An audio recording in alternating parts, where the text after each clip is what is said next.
Hey everybody, Mark here at Gilbo Realty. Today we're going to look at some really cool things. We're going to look at $1 million homes in the villages versus the MLS. Head to head. We're going to look at them. There's some surprises that I found that some of them here you can see on the screen I highlighted in with a yellow star. I found a very wide variety of pricing. Some really cool things. We're going to look at $1 million homes in the villages versus the MLS. Head to head. We're going to look at them. There's some surprises that I found that some of them here you can see on the screen I highlighted in with a yellow star. I found a very wide variety of pricing.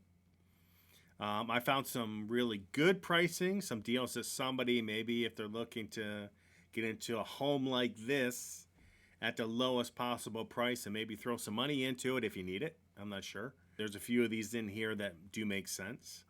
I will tell you that every single one of these homes, in my mind, are going to be nice homes. They're going to be beautiful, well-maintained, possibly waterfront, enclosed lanais, among other things, okay? And as I went through all these pricing, I found that square footage range from, a little bit less than 2,000 all the way up to almost a little bit over 4,000 square foot. And you can see them here in some of the pricings. And I did find that the bigger the home, the better the pricing per square foot tend to work out. But just because I put the price per square foot here doesn't mean that the house isn't worth it. It doesn't mean that just because, for example, this home here at $289 a square foot doesn't mean there's something wrong with it. It could be they're just aggressive, want to sell it and get rid of it. And maybe they have some other things going on in life. Could be a bunch of things. Could be a bunch of reasons. I looked at that house, and we're going to look at a couple of these as I pull them up on the screen. So if you look at the villages, I went from high to low as we go down the pages. And you're looking here at a $1 million 50,000 house for $531 a square foot in Chitty Chatty, 1977 square feet. Okay. Then you're looking at these guys, 2,000 for $1,080,000.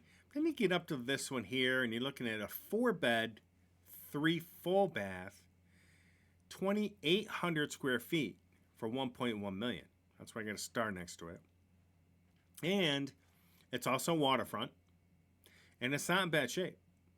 So let's take a look at that house real quick while I have it here, while I have it up. It's a pretty house. The roof looks in good shape.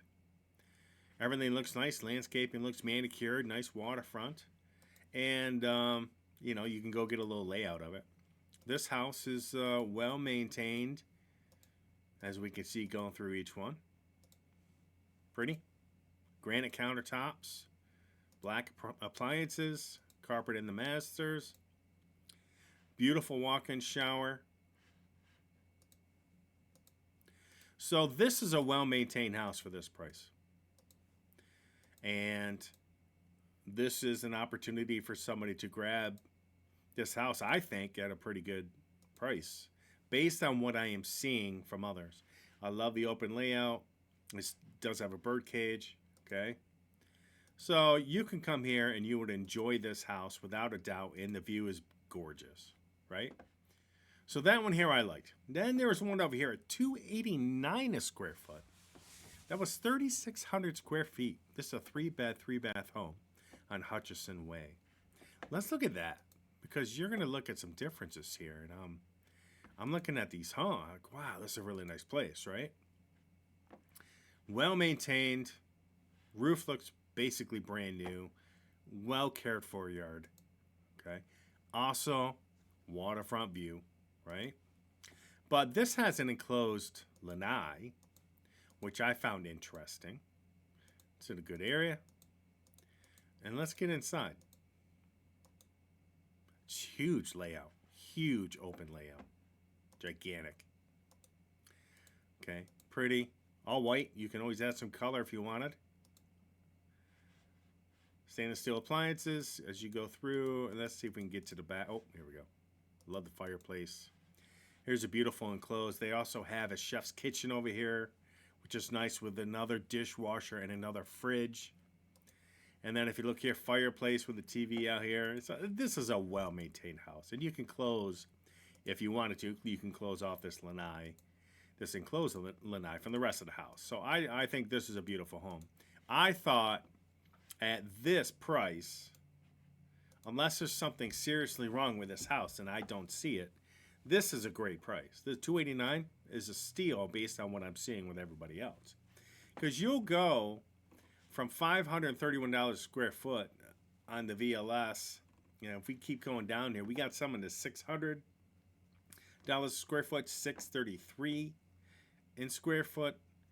They would really have to show me that at $633 a square foot compared to $289, that house would have to be significantly nicer than than this one up here. Because at $289 a square foot, even if I wanted to put $100 a square foot of money into it, to make this thing even more beautiful, I could do it at a cheaper cost. Okay, so if we look here, we got $596, $415, $657. Here's another one for $332, and that's 4,200 square feet. So let's pull that one up. 4,216 square feet. This thing is massive, right? It's beautiful. Vaulted ceilings. Picture's a little blurry. Beautiful dining room set. You could tell the furniture is outstanding. It's got stainless steel appliances, a large kitchen. The drapery is beautiful. The curtains is beautiful. It's got some built-in cabinetry too. By the way, I looked at it. It's pretty. This is a very nice house. Okay. So this is just another one here that I thought just priced out very well compared to some of the other ones that are out there on the market. 4216. And let's just see, location. Estate size entertainer's dream home. Most desirable and coveted location of Bridgeport at Lake Sumter. Okay. 4 beds, 3 baths, 4,200 square feet. Bond is paid with a new roof and new HVAC. See? That wasn't cheap. That's a ranch. Okay. So 1/3 of an acre lot too. Keep that in mind. You actually have a lot. So they have 37 saves on this baby. Let's see, and I'm going to do this with the other one, but let's see what they paid for this baby. So this sold in 2018 for $720, listed it for $1.4 million. Changed the price almost around New Year's, $1.42. They came down 70 grand. They came down to $1.4 million at $332 a square foot is where they're stuck since January 23rd. As you can see, they bought well before COVID. It's good. They got lucky here. You had that COVID ramp up, and again, I talk about this peak, and these prices are going to continue to decline. I have another video. So I thought that one was halfway decent, priced based on everything else I've seen. You do have some others here, like 3,066 square feet, 1.3 million, $422 a square foot. So what I will do is you can go here and you can print this out yourself. I'm going to save it as a PDF. I will put the link down in the description below so that you can see what's going on with these $1 million homes. I do find that the MLS has better opportunities based on active inventory. Okay, I'm not sure what the 14 pending went for. I'm not sure what they were listed at previously before they went pending, because like I said, the Villages removes that off their website. One thing I do like about the MLS, it's more open. They share all the data. The Villages tends to hide all the data. They want to keep that in-house because A, they don't want people like me going in and tearing apart data, because that's what I do. But I will say that if I was a broker, which I am, but if I'm heavily active in the Villages, I would probably keep track of every single house the VLS has listed, just like this, or on a spreadsheet. And if it went pending, I would wait for it to close, and I would see what everything's closing at over here at the Villages. Some of these here, if you go, $600 a square foot. 633 a square foot, well out of the range of what's going on in the villages, well above them. Uh, so these two listings may want to look at what's going on over here on this side on the left and maybe adjust or at least discuss it with the seller and say, hey, this is where we're at.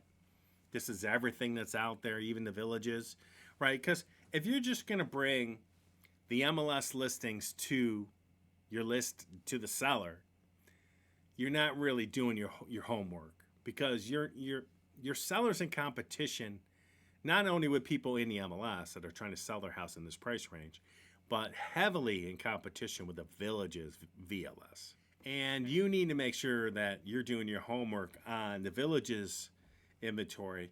You should probably check it out. I mean, how many? There's 24 homes.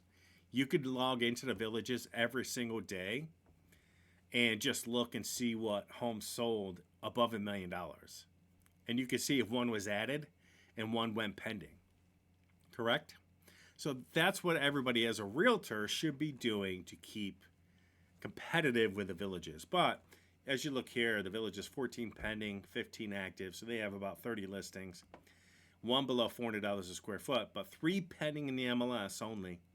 20 active, 5 below $400 a square foot.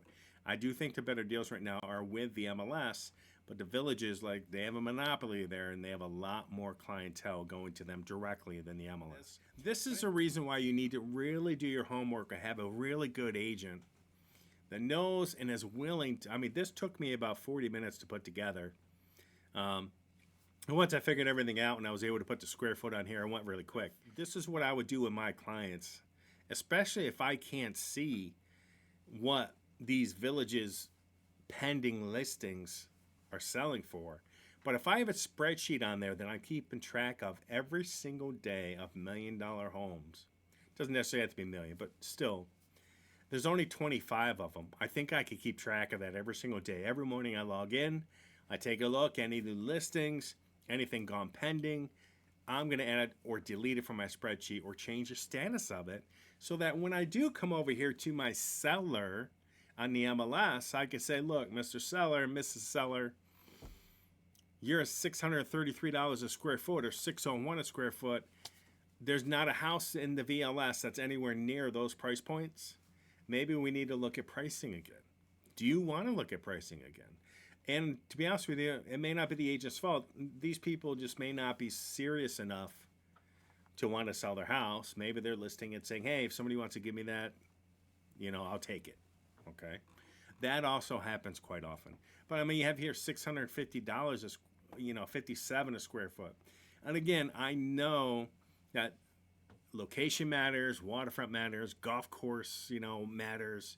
If you're on the golf course and water, location when it comes to, entertainment, shopping, all that stuff matters. I'm not saying any of that doesn't matter.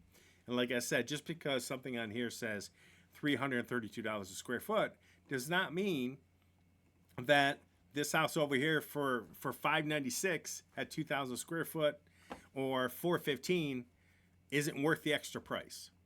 Okay, but I'm going to save the spreadsheet. I'll put it down below. It's not a spreadsheet, but I'll save the PDF for you. You can come in, print it, take it yourself. But if I am working the MLS in the villages, I would be keeping track of those $1 million homes like mad so that my sellers understand where they stand.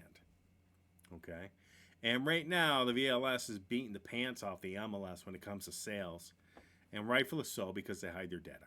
But anyways, Market Gilbo Realty, I mean, there's $1 million homes here ranging from $1,050,000 all the way up to $1.9 million, $2 million in the MLS over here. This is a 3,600 square foot house. It's beautiful. To $1.4 million in the VLS. Okay, you can find a home if you're in this price range. You can find a home. It's not complicated. But the problem is you can't. If you have a realtor, your realtor cannot write offers on the VLS properties. They're completely separate MLSs, and that's just the way things work. So keep an eye out. If you're looking for properties, this is something you can do yourself. If you know your budget is at around $350,000, you can go in and you want to look in a specific neighborhood. That really makes it easy. I mean, I did the whole villages and the whole MLS. But if I broke this out towards a neighborhood, oh man, I'd have this done in 5 minutes. And maybe that's something that your realtor, if you're looking around at a property, can do for you, or at least check out really quick. And with the systems today all automated, with the MLS coming to you every morning to your email for any changes, you can really see these. But I like doing this because it's really important for you to understand the differences between the two systems, the MLS and VLS, and just see what's going on when it comes to this type of price range. So anyways, Mark here at Gilbo Realty. I hope you have a great day. I got a video coming on tomorrow, which is really going to hopefully review for you the differences between real estate and other asset classes out there in the world. It's not going to be too long. It's going to be relatively quick because I know that stuff can get boring. But I'm comparing the real estate to oil. I'm comparing it to lumber. We're comparing it to certain commercial real estate classes. And what you will see is a trend when it comes to pricing, when it comes to the COVID, what I call inflation. You will see very similar graphs all along asset classes. And the last one that typically comes down or starts to fall faster is real estate. So anyways, I hope you have a great day. And thanks for joining us. Don't forget to like and subscribe. I really do appreciate it. And I'll talk to you soon.